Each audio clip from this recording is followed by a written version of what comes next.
if you had a home in the middle of all that operation, what would it do to that valuation of it? I don't know. I think from my perspective, if I owned that home, I'd be a little fearful of the fact that it might devalue my property, because that's what studies have shown, at least initially, that property values have been reduced. It's a little difficult in this economy to make that a flat statement that says wind farms are devaluing my property when properties are being devalued by the economic conditions. So there's been some more recent studies that have come out that identify the worry of a wind park as causing a deflated value of those single-family homes out in the area being considered for a wind farm. Once the wind farm has been developed, You can't say.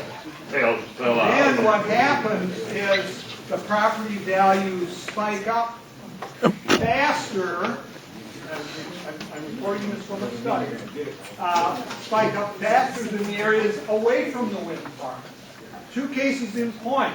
In Huron County, in Harvest Wind area, in the Elkin Pigeon area, property values have increased since Michigan Wind was developed.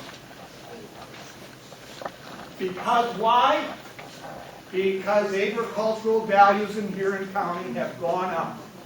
And because Huron County is an ag-related county, the property values have gone up. There's property owners in the Harvest Wind area that have had bidding wars for property in the Harvest Wind area. No. We have people building new homes within the wind park area. They're farmers. They live there. They want to stay there. Do you get an outsider to come out there and build a new home? Well, by virtue of the fact that we're trying to discourage new non-farm development, it's reached its goal.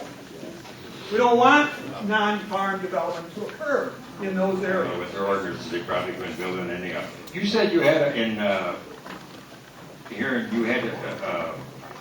some complaints here and there. But didn't you they had a meeting here in Bad Axe, Michigan? There's over 30-something people that went to that meeting and complained. You said there were just a couple? We have 10 known I got parties 30 that have of them right filed here. complaints with the local circuit court. We have had, and again, I want to premise the fact that people who attend public meetings generally aren't supportive of a project. So if you get 50% of those who attend a public hearing, and if there are 30 who say there's a problem with this project, You got an that's ex, not surprising.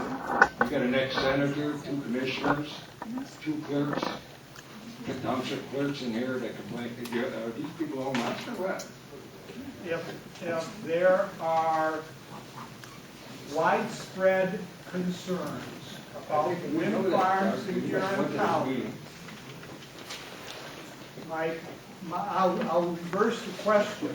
If there is widespread concern in Huron County about the future of wind development, why was the vote November 2nd supportive of wind development? I can answer that. It's because 14 townships voted on districts that didn't cover all 14 townships. One of the townships, Siegel, actually voted against it when you count the vote totals. They were right in the crosshairs. Now you're talking about property values. There is not one township in the preliminary data that I received from the clerk that had more votes no than yes.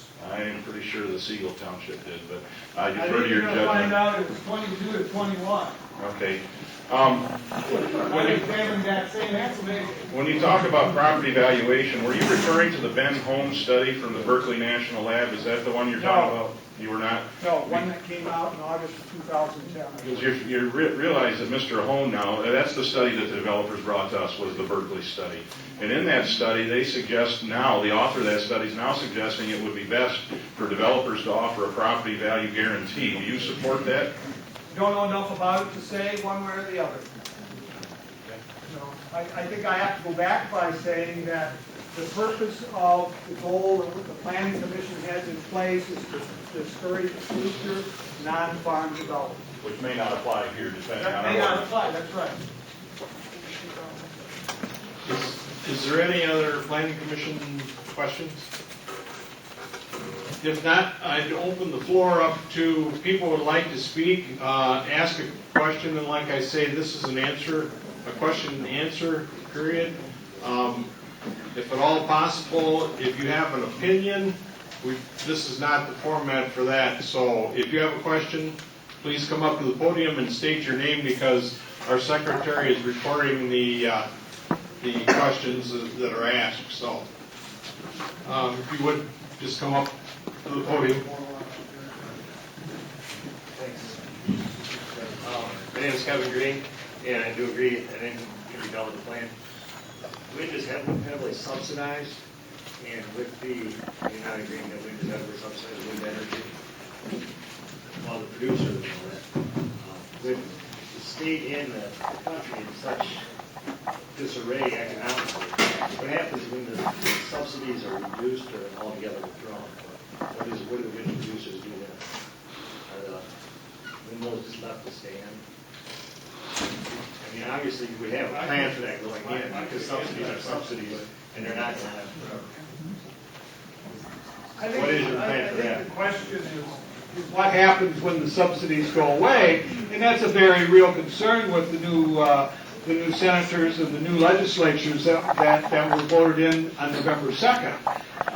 What happens to the subsidies if there's a new block of congressmen and new legislators out there? Well, guess what? There's a lot of subsidies out there for coal right now, too. There's a lot of subsidies for oil right now. There's a lot of subsidies that really have not been identified as perhaps going away. The question really didn't pertain to the political wind. The question pertains to the financial status of the state, which is very poor, and the nation, which is very shaky. Okay? What happens if the subsidies go away? These folks run out of money, and they cannot subsidize the power of midwife. Coal, that's their problem. They can deal with that. Grasshoppers, they want to make energy out of that. They can deal with that. So what does wind do? Well, there's the decommissioning plan that we have in place in every project. Any future project. Who pays for the Who pays for the Hey, we are putting our money on the line and investing in this project, and 80% of the cost of wind is the cost to put the turbines in the field and set them up. Once they're set up, those turbines are going to run because the fuel's for free. Essentially, you have to go there twice a year to check the oil and change the oil and do whatever maintenance is required. But that's a small cost in the scheme of things. So if, for some reason, the price that we get for the power is not high enough, our project loses money. But the project is not going to go away because it's so much money has been put into building the turbines. The turbines are going to be operated. It just means that the project loses money. How long can you lose money exponentially? It's just that you don't recover any money by tearing the turbines down. So the turbines, the point is, when the fuel is free, it's the cheapest power going. So the wind turbines are going to keep running until they reach the end of their natural lifespan, in which case the bonds that we place with the township and the contracts we have with the landowners require us to remove the turbines. So the turbines will keep running because economically, once they're built, there's no money to be made by taking them down. They're just going to be run. So what is the subsidy? And from our perspective, and most developers, we have a 20-year contract to sell the power before we build them. And the 20-year contract basically underwrites the whole thing. That pays all the costs of the turbines. If they run past 20 years, really, you're going to keep running them no matter what. And the power price has to go, extraordinarily low, like down into the 1 to 2 cents a kilowatt hour before you can't make money on a turbine. Like it's basically about a cent a kilowatt hour to maintain a turbine. And the rest is your CapEx, your capital expenditure at the front end. So if power prices are below a cent a kilowatt hour, maybe people will turn the turbines off, but I don't see that happening anytime soon. So what is the subsidization rate? There's really no subsidy.